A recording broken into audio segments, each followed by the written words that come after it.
नोकरीची संधी, 15 ते 20 हजार रुपये महिना कमावण्याची संधी.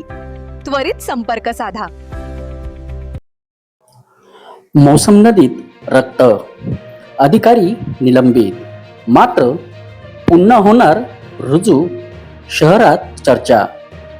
मागच्याही वेळी मालेगावकरांना मनपाकडून दाखवले गेले अधिकाऱ्यांच्या निलंबनाचे गाजर.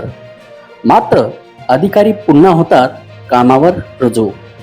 बघा काय आहे प्रकरण, फक्त रयत राज्य न्यूजवर.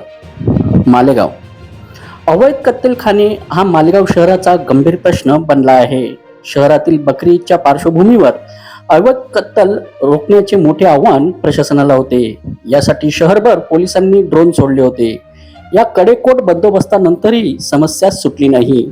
बकरी ईदच्या कत्तलीमुळे गटारीमधून रक्त मिश्रित पाणी थेट मौसम नदीत मिसळले जाते व मौसम नदीतून हे पाणी गिरणा नदीद्वारे परिसरातील पिण्याच्या पाण्याचे स्रोत प्रदूषित करते.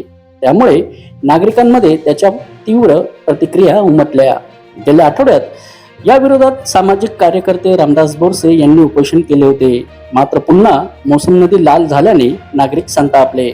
सार्वजनिक नागरिक सुविधा समितीचे रामदास बोरसे यांनी पुन्हा आंदोलन केले होते. त्याला मालेगावकर विधायक संघर्ष समितीचे निखिल पवार, देवा पाटील, भरत पाटील यासह विविध नेत्यांनी पाठिंबा दिला होता.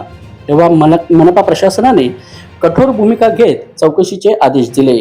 मालेगाव महानगरपालिकेचे शहर अभियंता कैलास बच्छाव, स्वच्छता विभागाचे सहाय्यक आयुक्त अनिल पारखे, प्रभाग अधिकारी श्याम बुरकुल या 3 बड्या वरिष्ठ नेत्यांना तातडीने निलंबित करण्यात आले.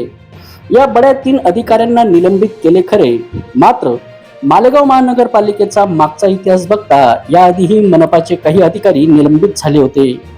मात्र पुन्हा त्यांना मनपात रुजू करण्यात आले.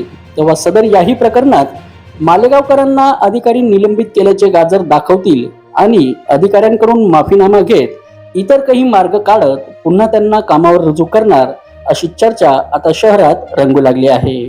रयत राज्य न्यूज, मालेगाव.